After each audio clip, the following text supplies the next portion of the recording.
The story begins not in a crumbling Gothic mansion, but in a modest council house, 284 Green Street, Enfield, a borough in North London. It was an unremarkable home for an unremarkable family. Peggy Hodgson, a single mother, lived there with her 4 children.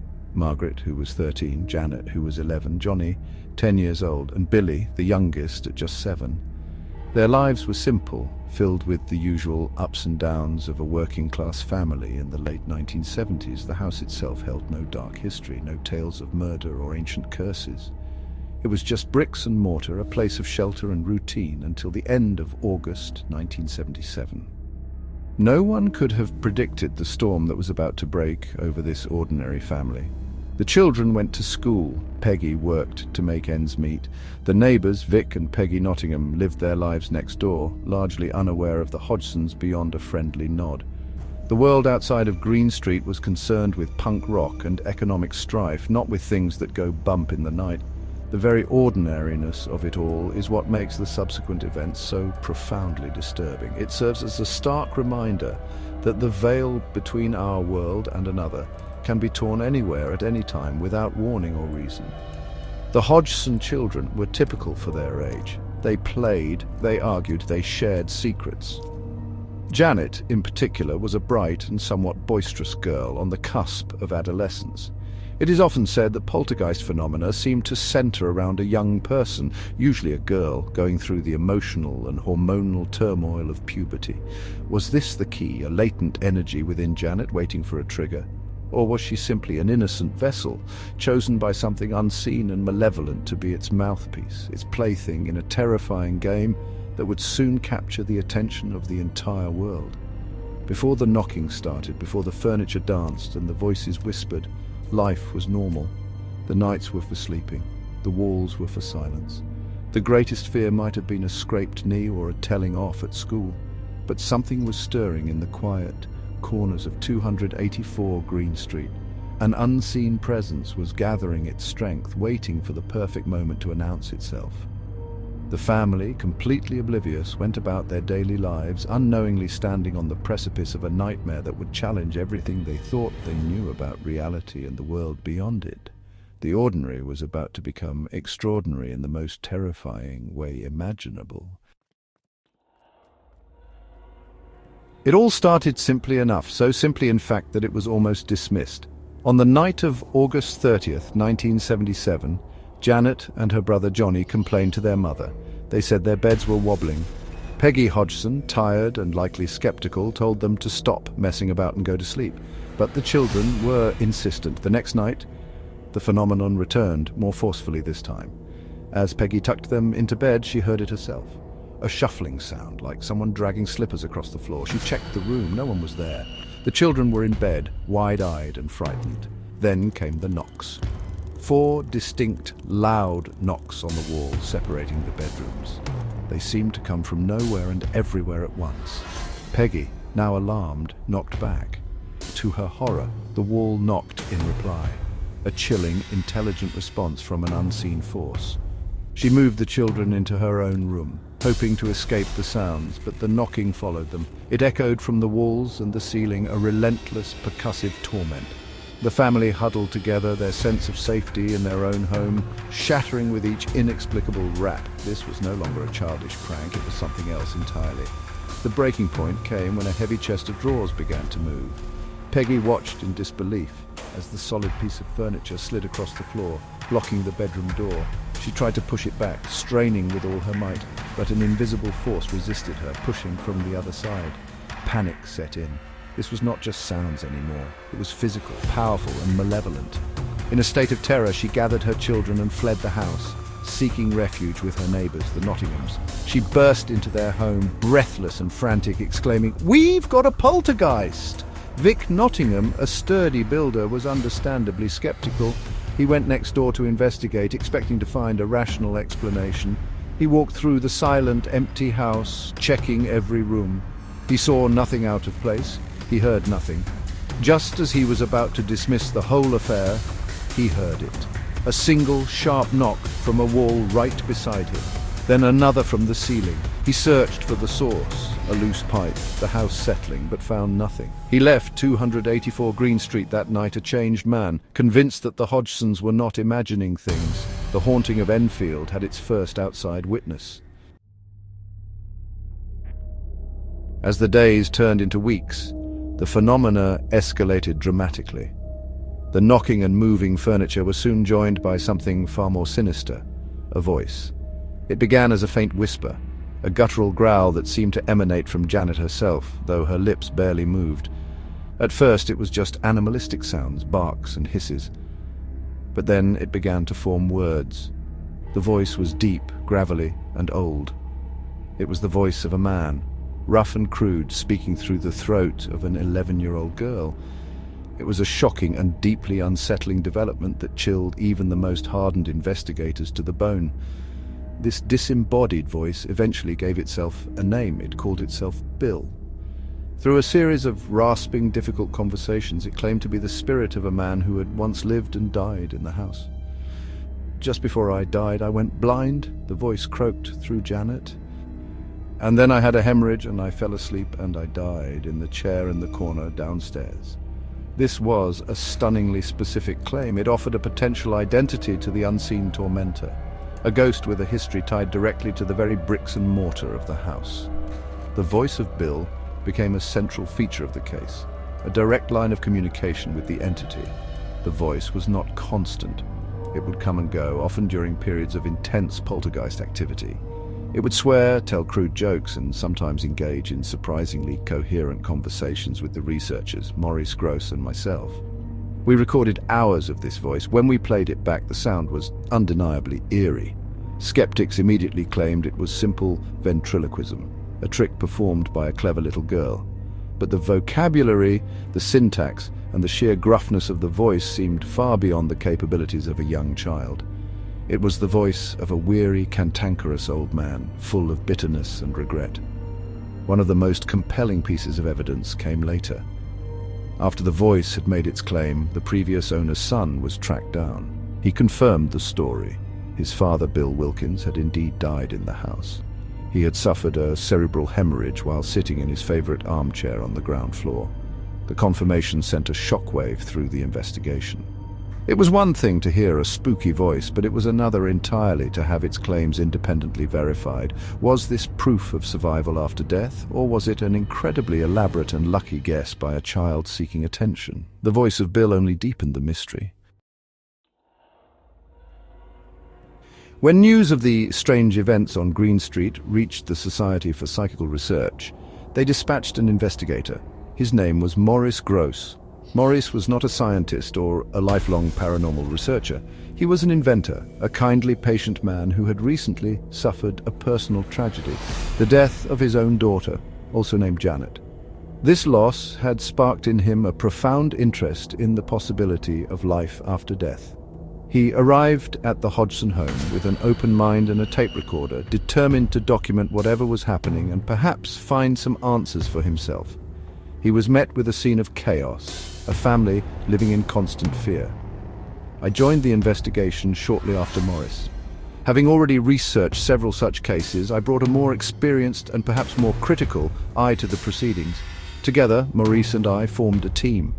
Our goal was not to prove or disprove the existence of ghosts, but to meticulously observe, document, and analyze the phenomena. We spent countless hours, day and night, in that small council house. We set up tape recorders, remote-controlled cameras, and temperature gauges. We wanted to capture indisputable evidence to separate fact from family folklore and childish fantasy. The house became our laboratory, and the Hodgson family our subjects. The entity or entities seemed to revel in our presence. The activity often intensified when we were there, as if performing for an audience. Objects would fly across the room with no one near them. Marbles and Lego bricks would materialize out of thin air and rain down on us. We witnessed doors opening and closing on their own and felt sudden, inexplicable drops in temperature that would leave us shivering. We interviewed the family, the neighbors, police officers, and anyone else who had witnessed the events. The testimony was remarkably consistent. Something profoundly strange and inexplicable was taking place at 284 Green Street. Our investigation was a constant battle. We were battling the phenomenon itself, which was unpredictable and often seemed to toy with us, refusing to perform when cameras were perfectly aimed. We were also battling a rising tide of media attention and public skepticism. Many journalists and so-called experts dismissed the case out of hand as a cruel hoax perpetrated by children. Our role was to remain objective amidst the circus, to stick to the facts we could verify. We filled notebooks with observations and cassette tapes with eerie sounds, building one of the most extensive case files in the history of psychical research. Of all the terrifying events that unfolded in Enfield, none were as dramatic or as hotly debated as the levitations of Janet Hodgson. Now, this was not the gentle floating you might see depicted in films. These were violent, convulsive episodes. Janet would be thrown from her bed, seemingly by an invisible force, and sent flying across the room. She would be twisted into unnatural positions in mid-air, her body rigid, her face a mask of either terror or, well, sometimes a strange, trance-like ecstasy. These were not graceful ascents, they were brutal, physical assaults by an unseen power that treated the girl's body like a rag doll. The most famous of these events were in fact captured on camera. A remote-controlled camera set up in the girl's bedroom would fire automatically when it detected movement. It captured a sequence of images that have become, frankly, iconic in the annals of the paranormal. The photos show Janet in mid-air, horizontal to her bed, seemingly suspended by nothing at all. Her pajamas are rumpled, her hair askew, and her body is absolutely taut. These images are raw and chaotic, capturing the sheer violence of the moment. They appear to show a young girl defying the most fundamental law of physics, gravity. Naturally, these photographs became the focal point for skeptics. They argued that Janet was simply jumping from her bed. They claimed the camera's slow shutter speed and the chaotic nature of the events created the illusion of levitation. I mean, it is true that a person can launch themselves from a mattress and for a split second be entirely airborne. The question we had to ask was whether these static images truly represented what was happening. Could a child repeatedly jump in such a way in the dark and land without serious injury?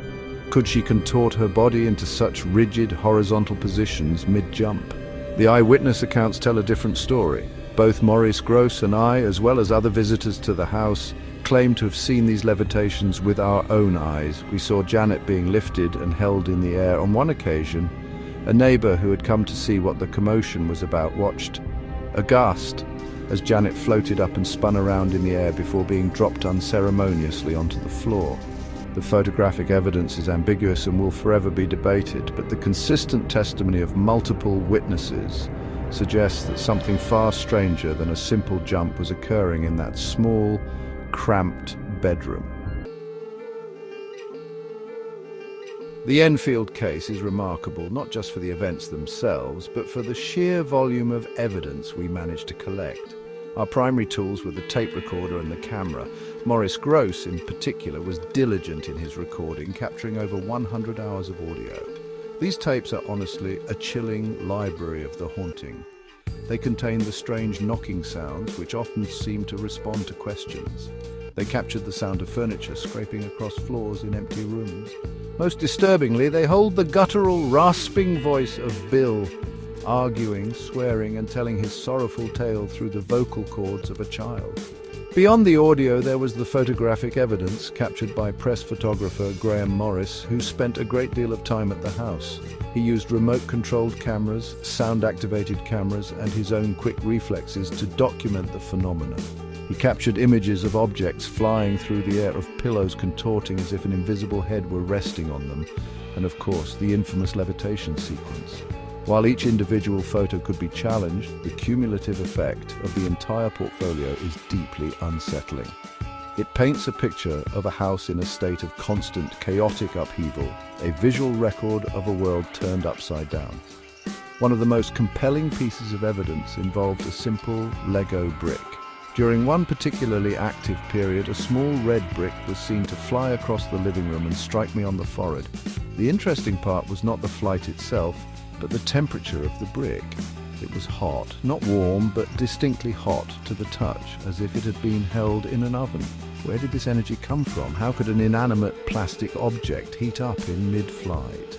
This phenomenon, known as thermogenesis, has been reported in other poltergeist cases and defies any simple, rational explanation. It was a small detail, but a profoundly puzzling one. We also documented numerous instances of what we called apports, the sudden appearance of objects from nowhere. Coins would fall from the ceiling, marbles would appear on sealed-off surfaces, and small puddles of water would materialize on the floor.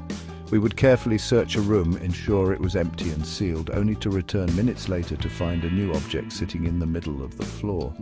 Skeptics argued the children were hiding these items and throwing them when no one was looking.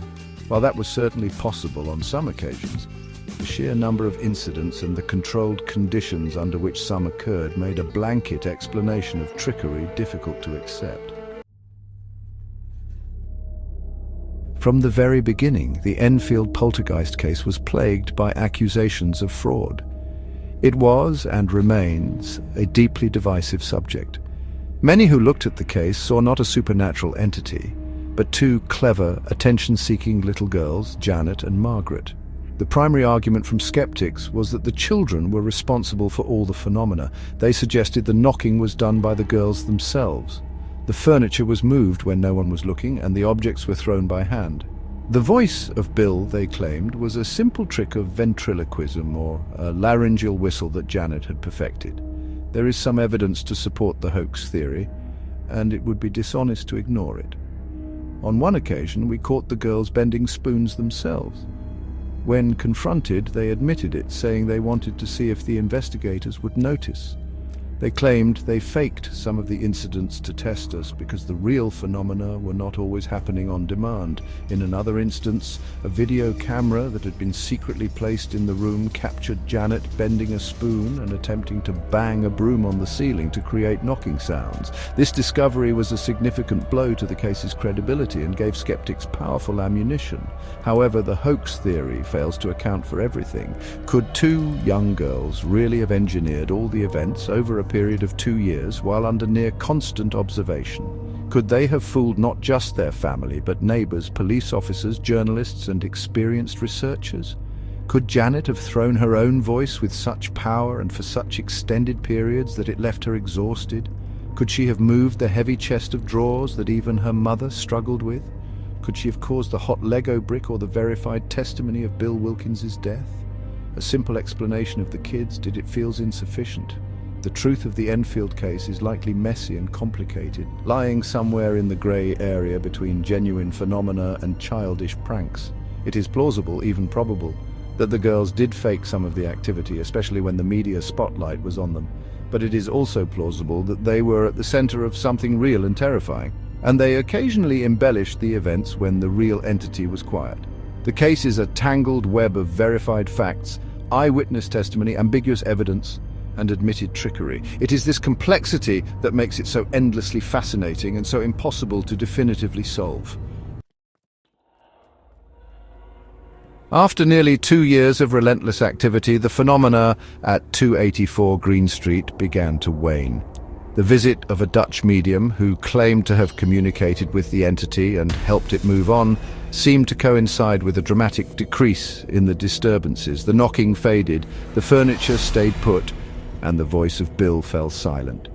By 1979, the house had returned to a state of relative normality. The investigators packed up their equipment, the journalists found new stories, and the world's attention moved on. For the Hodgson family, it was the end of a long and exhausting siege. Life after the haunting was not easy for the family. The notoriety followed them. Janet, in particular, was bullied at school and ostracized by many who believed she was a fraud. The experience left deep psychological scars on all of them. They had been thrust into the global spotlight, their private terror turned into a public spectacle. Moving on from such an ordeal was a challenge. The house on Green Street was no longer just a home, it was a landmark, a place forever associated with ghosts and fear. They had survived the poltergeist, but now they had to survive the aftermath and the memory of what they had endured. Did the entity ever truly leave? Peggy Hodgson remained in the house until her death in 2003. She always maintained that while the violent activity stopped, the house was never quite empty. She would report a lingering sense of presence, a feeling of being watched that never fully went away. It was as if the entity, having exhausted its energy for loud displays, had settled into a quiet, watchful state.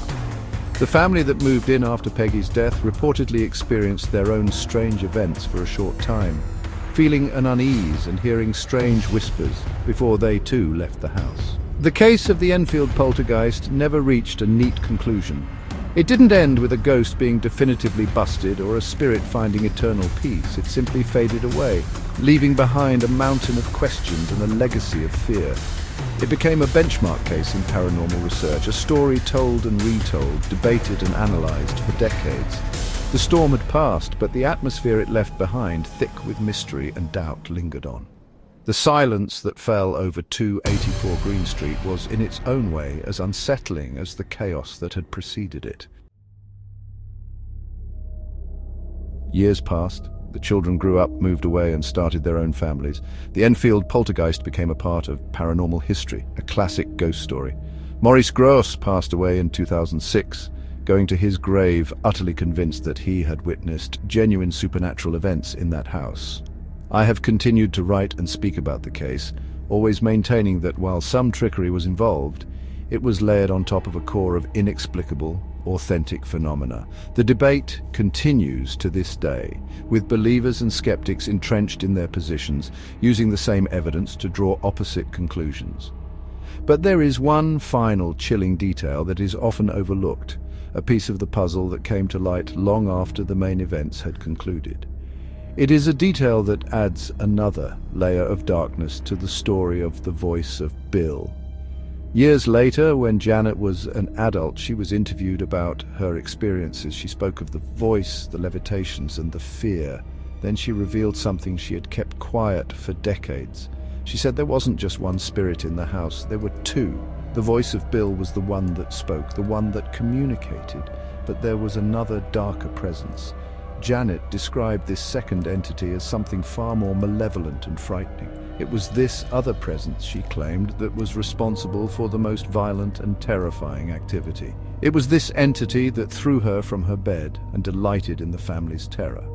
She said that the voice of Bill was almost a distraction, a more communicative spirit that masked the truly sinister force lurking in the shadows behind him. This second entity never spoke. It only acted with a pure and simple malice that left her with a sense of profound dread that she carried with her for the rest of her life.